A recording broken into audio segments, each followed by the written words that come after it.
자, 오늘 우리는 이 골로새서 3장 18절부터 25절까지 그 마지막 부분을 본문으로 예수님께 하듯이 행하고 보상받자라는 제목으로 함께 말씀을 나누도록 하겠습니다.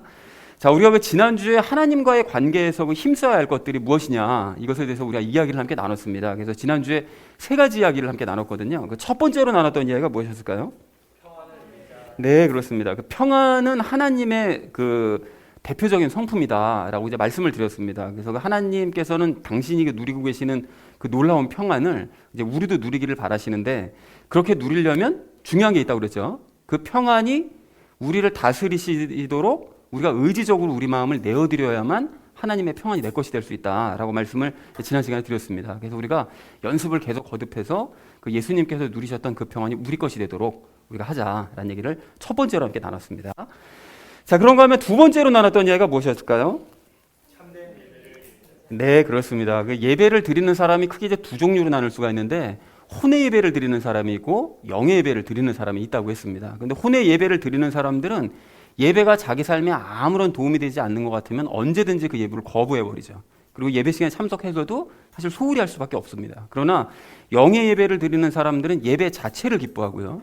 그리고 예배가 자기 굳이 도움이 된다면 혼의 구원, 즉 예수님을 닮아가는 삶에 도움이 되는 것 때문에 이제 기뻐하는 거죠. 그래서 지난주 말씀처럼 가르침과 훈계를 기뻐합니다. 그거를 받아야 내가 점점 더 예수님을 닮아갈 수 있으니까요.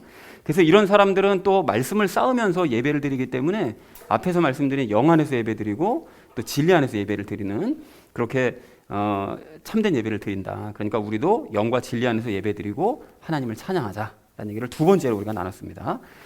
자, 마지막 세 번째로 나누는 이야기가 무엇이었을까요? 그렇습니다. 예수님의 이름으로 말하고 행하자는 것은 다른 말로 하면 예수님을 대신해서 말하고 행하는 것이라고 그랬는데, 그 예수님을 대신해서 말하고 행하려면 당연히 우리 예수님의 이제 통제를 받아야 되는 거죠. 그래서 멍에를 쥐고 예수님께 수시로 여쭤보면서 내가 어떻게 말해야 되고 어떻게 행동해야 되는지를 여쭤봐야 된다. 그러니까 우리가 지난주에 멍에 비유하면서 말씀드린 것이 있었죠. 예수님께서 배우라고 하신 것이 두 가지인데, 온유와 겸손을 너희가 배우면서 행해 나가야 된다. 그러니까 우리가 연습을 하자. 그래서 우리가 그렇게 행해 나가면 우리의 삶이 점점 가벼워질 수 있다라는 얘기를 마지막 세 번째로 나눴습니다. 그래서 사랑하는 우리 나눔 믿는 교회 성도님들 모두는 지난주 말씀 여러분 기억하시고요. 또 꾸준하게 실천을 하셔서 하나님과 더욱더 깊은 관계를 맺어가시는 저와 여러분 되어주시기를 다시 한번 주님의 이름으로 간절히 축원드립니다.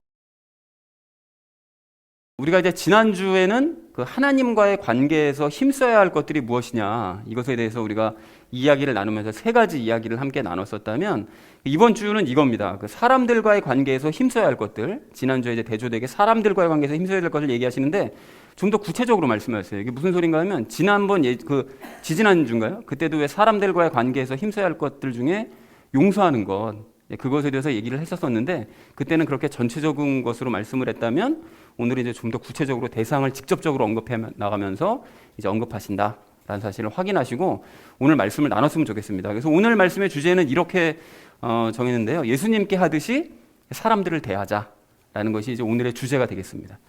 자, 그래서 각절 말씀을 우리 함께 읽도록 할 텐데요. 먼저 18절 말씀 우리 함께 읽도록 하겠습니다.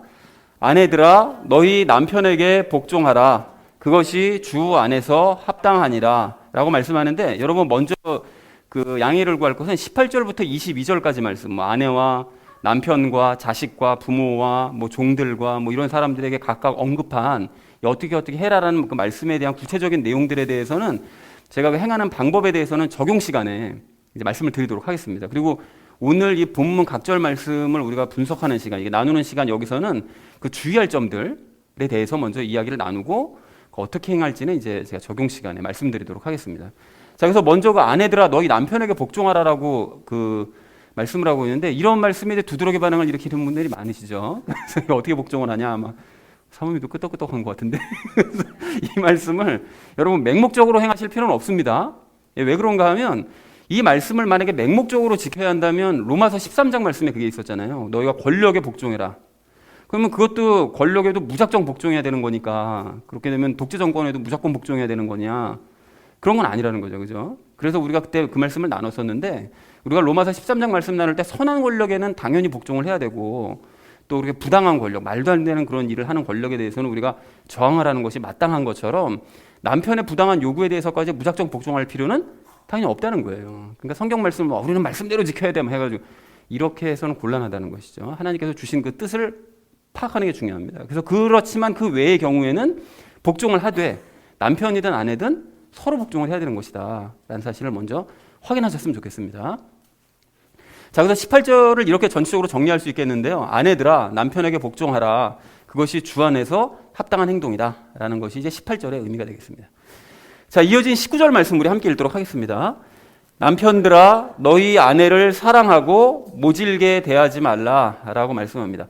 여기서 모질게 대하지 말라라고 말씀하시는데 이유가 있었는데요. 그 당시에는 그 아내를 종 취급했었거든요. 그 거의 사람 취급 안 하고 물건 취급하고 했었기 때문에 그 폭행하는 일도 다반사였습니다. 이제 그래서 아내를 그렇게 대하지 말라는 거죠. 아내는 그렇게 막대할 존재가 아니다라는 것을 말씀하고 있습니다. 자, 그래서 19절 전체 의미를 이렇게 정리할 수 있겠는데요. 남편들은 아내를 사랑하고 이제 모질게 대하지 말아야 된다라는 것이 19절의 의미가 되겠습니다.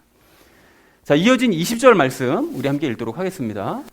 자녀들아 모든 일에서 너희 부모에게 순종하라. 이것은 주를 매우 기쁘게 하느니라 라고 말씀합니다. 여기서도 이제 부모에게 순종하라고 자식들에게 이제 권면을 하고 계시는데 이것도 마찬가지죠. 아까 전에 18절 말씀과 마찬가지로 그 맹목적으로 부모에게 순종할 필요는 없습니다. 그래서 가령 뭐 부모가 믿지 않는 부모예요. 철저하게 불신하는 그런 부모인데 뭐 교회 가지 말아라. 뭐 신앙을 버려라. 뭐 이런 명령하면 성경에서 순종하라고 그랬으니까 부모 말에 순종해야지. 그러면 오늘서부터 안 믿을래. 이런 식으로 하면 안 된다는 것이죠. 그러니까 맹목적으로 순종하면 안 되고 또한 부모 역시 자녀가 맹종하기를 바래서도 안 됩니다. 그런 그 가부장적인 또 그런 가정들이 있죠. 그러니까 그렇게 해서는 안 된다는 것입니다. 그런데 그러한 경우를 제외하고서는 부모에게 순종할 필요는 있는 거죠. 기본적으로는 뭐 합당하고 부당하지 않은 것을 얘기할 때는 순종할 필요가 있습니다. 왜냐하면 그래야 이제 불신자인 부모의 마음이 돌아서는 경우도 생기고 또 믿음을 가진 부모와는 더 큰 사랑을 나눌 수 있기 때문에 가급적이면 부모에게 순종하는 것이 맞다라는 것이 합당한 경우에는 라고 이제 말씀하고 계십니다.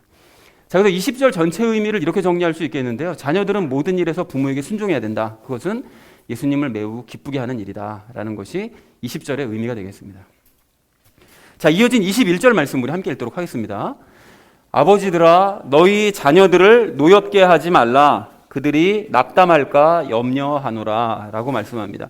그 노엽게 한다는 것은 20절 말씀을 이제 오해해서 앞에 있던 그 20절 말씀 그걸 오해해서 자녀들은 당연히 부모에게 당연히 맹종해야지 라고 생각하는 그런 부모들, 그렇게 함으로써 맹종을 강요함으로써 자녀들을 노엽게 하는 그런 사람들, 그런 행위 금지라는 거예요. 부모라고 해서 그렇게 자녀들을 막대할 수 있는 것이 아니다 라고 맹종 강요하지 말아라 라고 분명하게 말씀하시고요. 그렇게 되면 이제 자녀들이 낙담할 수 있다는 거죠. 그러니까 요즘 말로 꼰대 노릇하면 자녀들이 낙담할 수 있다는 거예요. 그러니까 막 맹목적으로 막 그냥 순종해야 돼. 나 땐 말이야 막 이러면서 막 이렇게 하면 자녀들이 힘들어한다는 거죠. 자, 그래서 21절 전체 의미를 정리하면 이렇게 정리할 수 있겠습니다. 아버지들은 자녀들이 낙담하지 않도록 노엽게 하지 말아야 된다라는 것이 이제 21절의 의미가 되겠습니다. 자, 이어진 22절 말씀 우리 함께 읽도록 하겠습니다. 종들아 육체에 따라 너희의 주인된 자들에게 모든 일에서 순종하되 사람들을 기쁘게 하는 자들같이 눈으로 섬기지 말고 오직 하나님을 두려워하여 단일한 마음으로 하라 라고 말씀합니다. 그런데 여기서 좀 우리 한 가지 짚어야 될 것이 무엇인가 하면 그 18절부터 22절까지가 그 주의할 점에 대해서 얘기 나눈다고 그랬으니까요. 이 종들이라는 표현이 나오잖아요. 근데 종들이 무엇을 가리키는가 하면 노예를 가리킵니다. 그러니까 당시에는 노예제도가 합법이었거든요. 근데 이제 이런 성경 구조를 보면서 이제 이런 걸 시비 거는 사람들이 있어요. 바울이 그러면 이 노예제도가 이렇게 불합리한 건데, 그러면 노예제도를 이렇게 거의 찬성하는 상태에서 그걸 인정하는 상태에서 이런 말씀을 준 거 아니냐. 그럼 그거 인간적으로 그거 잘못된 거 아니냐. 이런 걸 따지는 사람들이 있단 말이죠. 그러니까 이게 바울이 노예제도를 인정했느냐 이렇게 따지는 것은 이 본문의 주제와는 전혀 상관이 없습니다. 그러니까 당시에는 그것이 그냥 합법화되고 당연한 상태였어서 그러니까 이렇게 얘기할 수밖에 없었던 것이었고, 그거를 가지고 무슨 뭐 노예제도가 뭐 맞냐 틀리냐 이런 걸 따질 필요는 없다는 것이죠. 그런데 반대로 지금은 노예제도가 없으니까 그럼 이런 말씀은 우리랑 상관이 없으니까 우리는 뭐 이건 지키지 않아도 된다 이렇게 생각하는 사람들도 있거든요.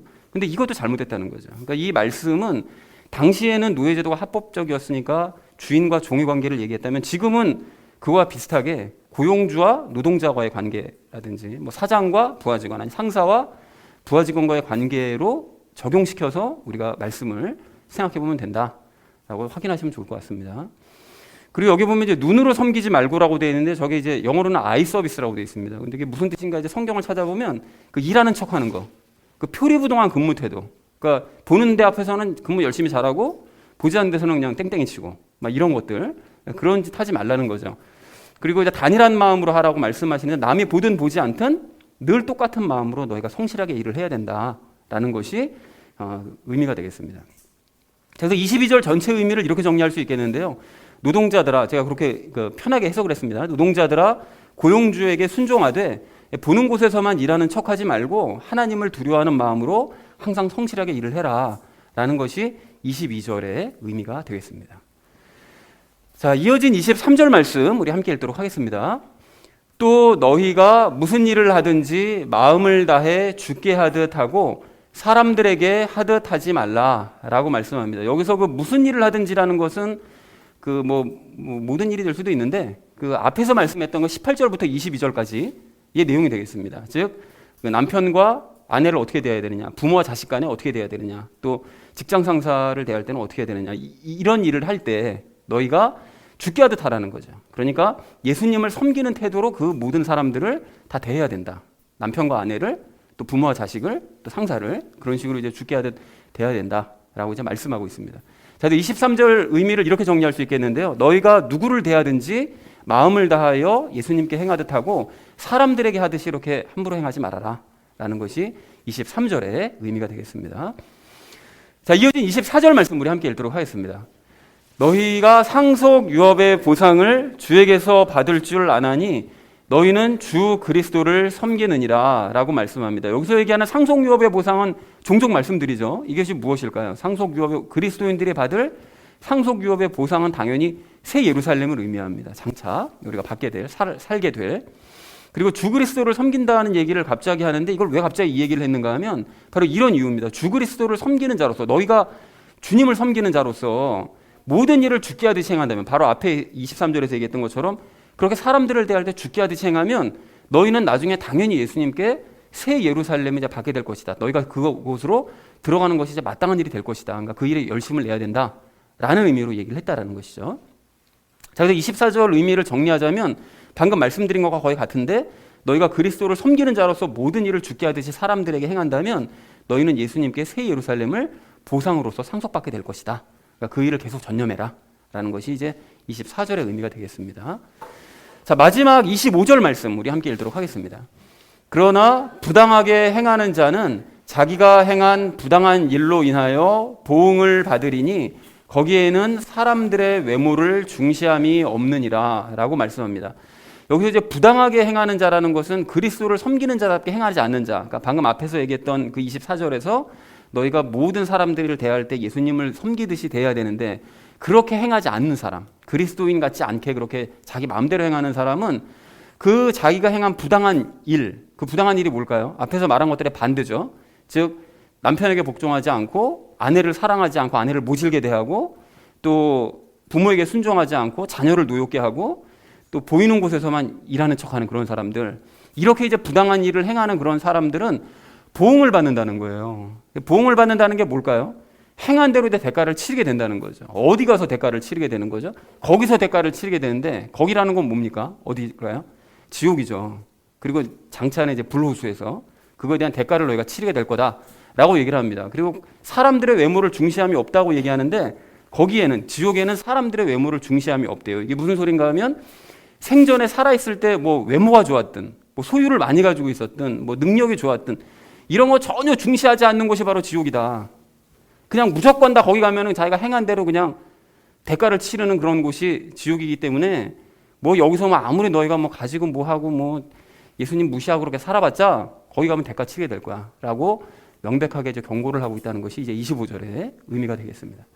자, 그래서 한 가지 확인할 것이 있는데, 이렇게 이제 24절, 25절만 따로 띄어서 이제 생각을 하면 선을 행하면 천국 가고 악을 행하면 지옥 간다는 뜻인가? 이렇게 생각하실 수 있지만 사실은 그런 의미가 아닙니다. 성경에서 항상 얘기할 때는 이제 전제가 깔려져 있는데 양과 염소의 비유와 같다는 거예요. 양과 염소의 비유도 예수님께 잘하면 천국 가고 예수님께 잘못하면 지옥 가고 이렇게 볼 수도 있지만 그런 의미가 아니라 일단 예수님을 먼저 믿고 영접한 사람, 연합한 사람, 그 사람이 전제입니다.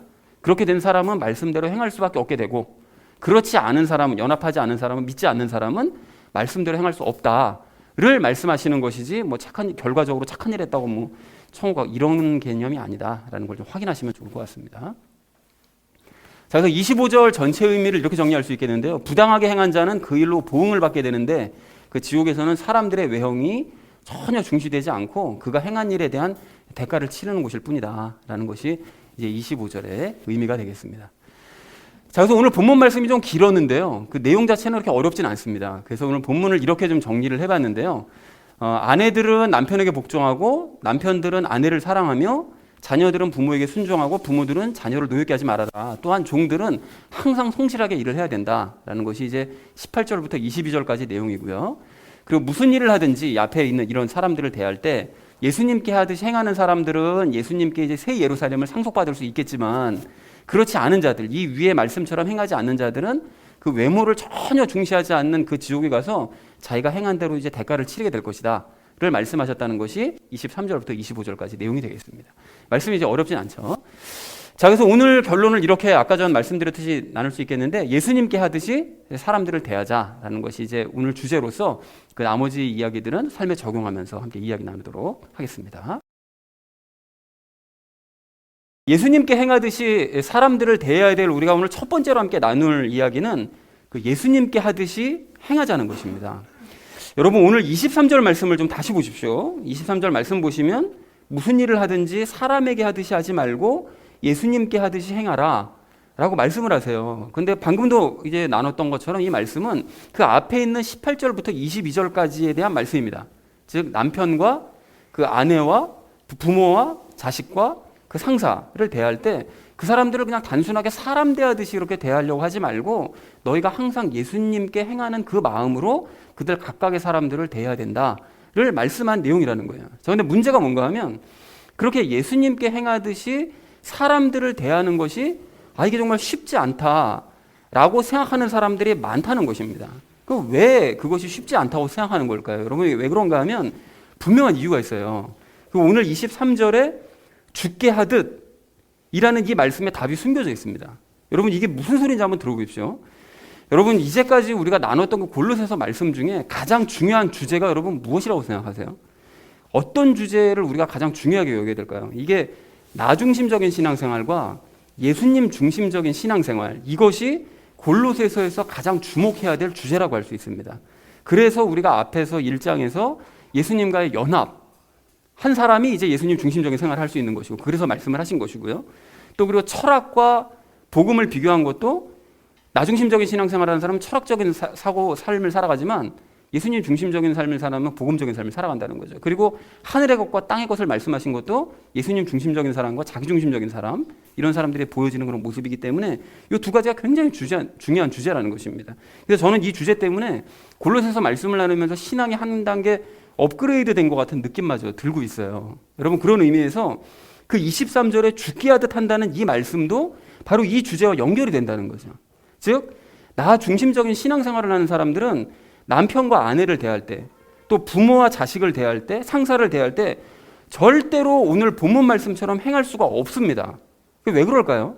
왜 그런가 하면 나 중심적으로 신앙생활을 하는 사람들은 평소에 예수님을 대할 때 나에게 유익이 되는 것 같으면 예수님께 잘해요. 그런데 나에게 유익이 될 것 같지 않으면 예수님을 언제든지 외면합니다. 그러니까 그렇기 때문에 죽게 하듯이, 평상시 자기가 그렇게 죽게 유익이 될 것 같으면 잘하고 이익이 될 것 같지 않으면 소홀히 대하는, 바로 그렇게 죽게 하듯이 사람들에게도 똑같이 대하는 거예요.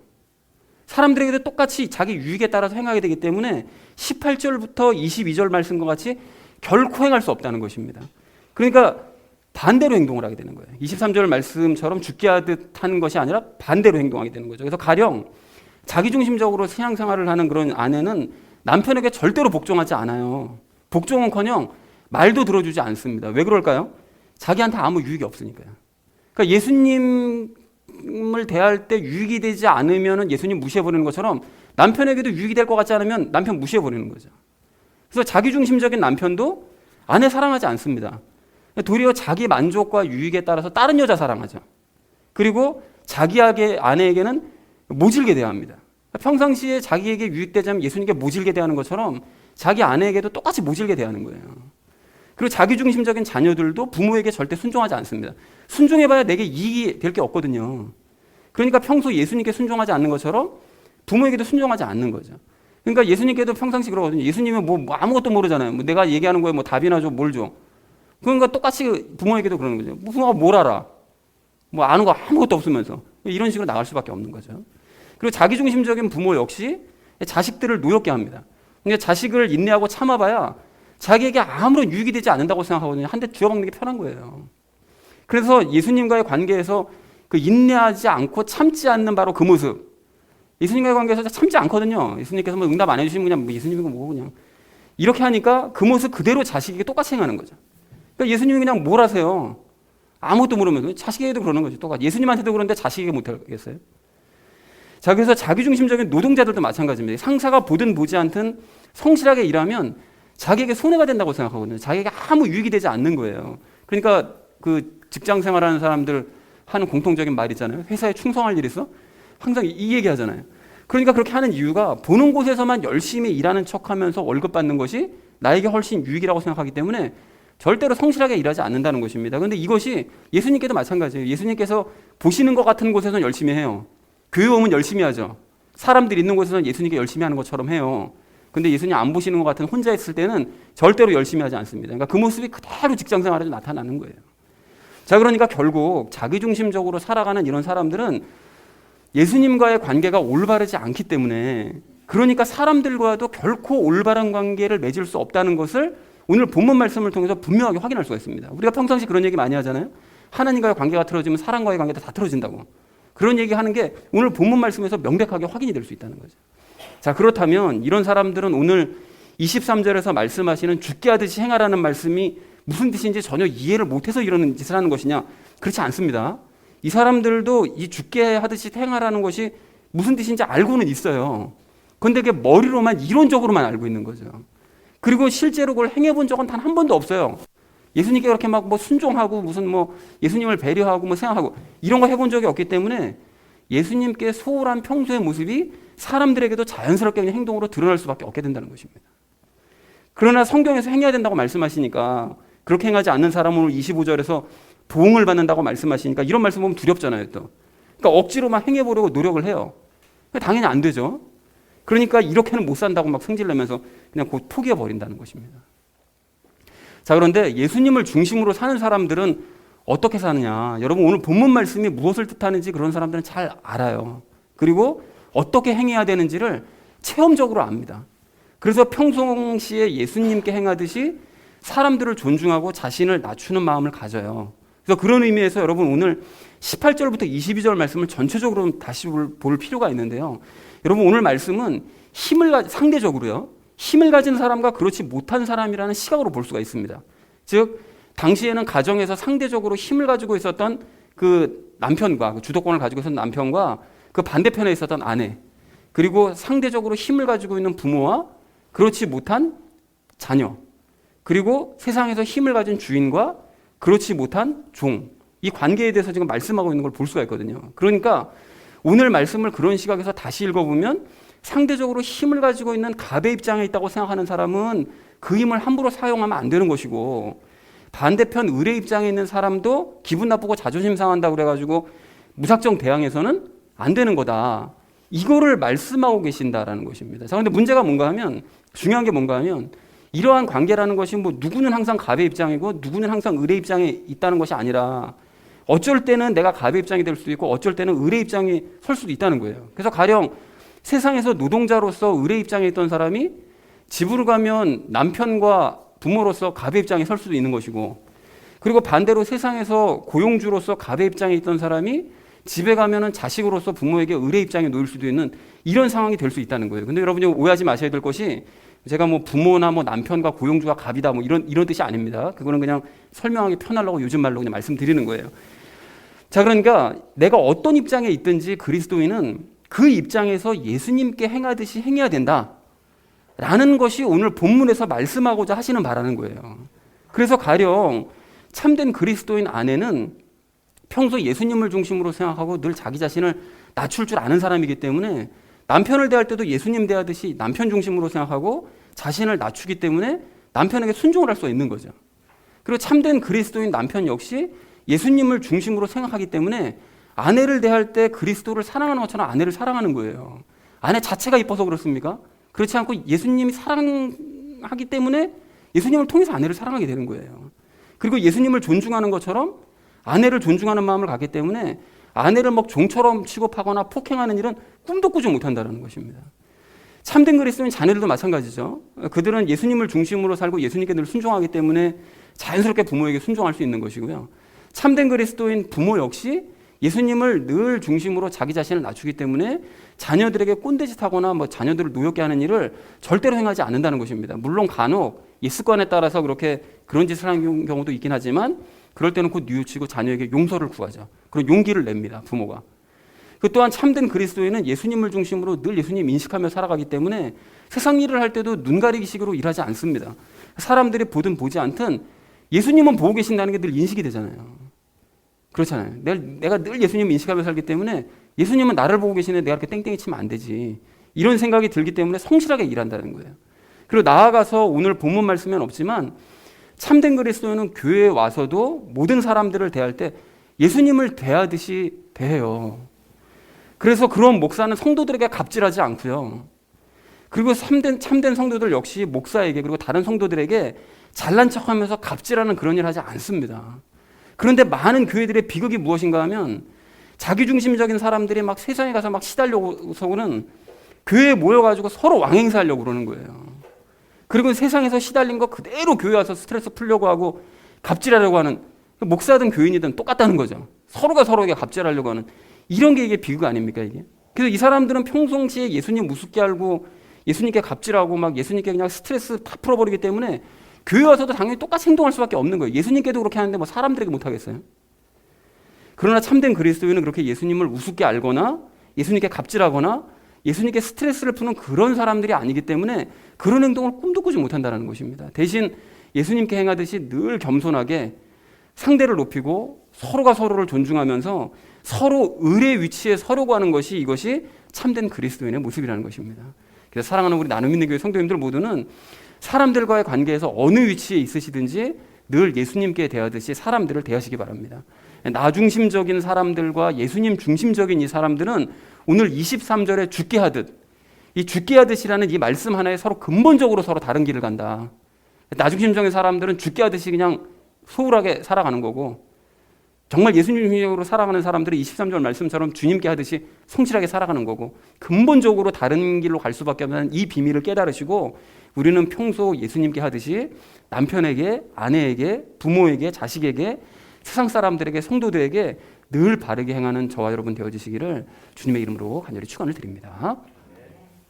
자, 예수님께 하듯이 사람들을 대해야 될 우리가 오늘 두 번째로 나눌 이야기는 보상과 보응을 기억하자는 것입니다. 여러분, 제가 이제 종종 말씀드리지만 그 많은 교회들이 이 세상의 영광을 참 좋게 봐요. 뭐 부명예 교연설 좋아하잖아요. 그래서 뭐죠? 예수님과 뭐 재정 뭐 어쩌고 뭐 이런 거 있잖아요. 왕의 재정 뭐 그런 책 있잖아요. 돈 어떻게 하면 잘 벌고 잘 쓸 거냐 뭐 이런 거. 그러니까 그런 걸 굉장히 좋게 본단 말이죠. 그리고 적극적으로 권장하고 막 추구를 하게 해요. 그리고 교회 생활을 할 때도 뭐 먹으러 다니고 뭐 야외 예배도 드리러 다니고 뭐 체육대회도 하고 소풍이니 뭐 찬양대회니 각종 이벤트 열어서 참석하게 합니다.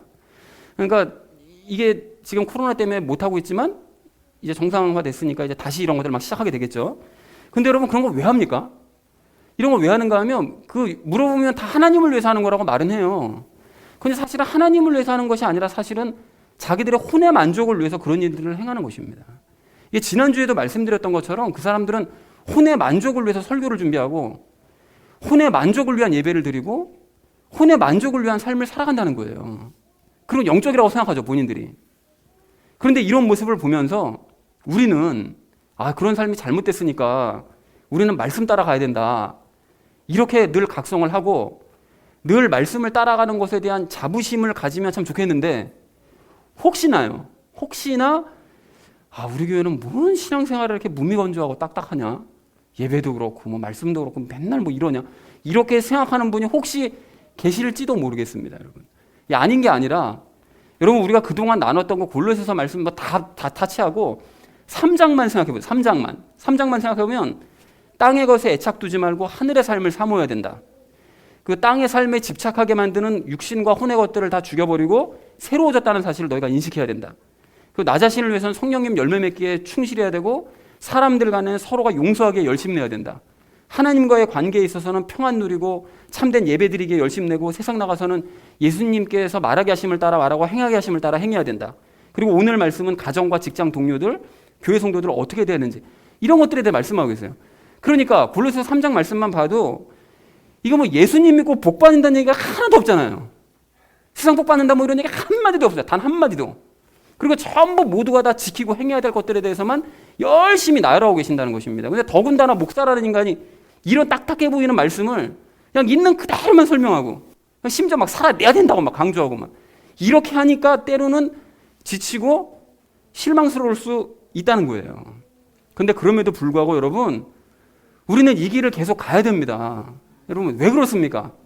이 길이 진리요 생명의 길이요 또 성경에서 말씀하시는 길이니까요. 이런 삶이 맞다는 거예요. 이런 삶이. 이렇게 그리스도인이면 이런 삶을 사는 것이 딱딱해 보이지만 이 삶이 살아가는 게 맞다는 거예요. 그래서 예수님께서도 여러분 마태복음 7장 14절에서 이렇게 말씀하세요. 여러분 들어보십시오. 생명으로 인도하는 그 문은 좁고 그 길이 좁아 그것을 찾는 자가 적으니라. 두 가지 얘기하시죠. 문과 길을 얘기하세요. 진리로 들어가는 문은 좁아서 일단 찾는 사람부터가 적은 게 당연한 일이다. 그런데 막상 그 길을 들어선 이후에도 그 길이 점차 좋아지는 것이 아니고 계속해서 길이 좁기 때문에 너희가 힘들 것이다. 그래서 그 좁은 길을 계속 걸어가는 영적인 사람들이 적은 것은 너무나 당연한 일이다라고 말씀하시더라는 거예요. 그러니까 혼의 만족이 아닌 영의 만족을 위해서 걸어가는 바로 이 길은 때로는 지치고 때로는 실망스러울 수 있으나 결코 아무나 갈 수 있는 길은 아니라는 거예요.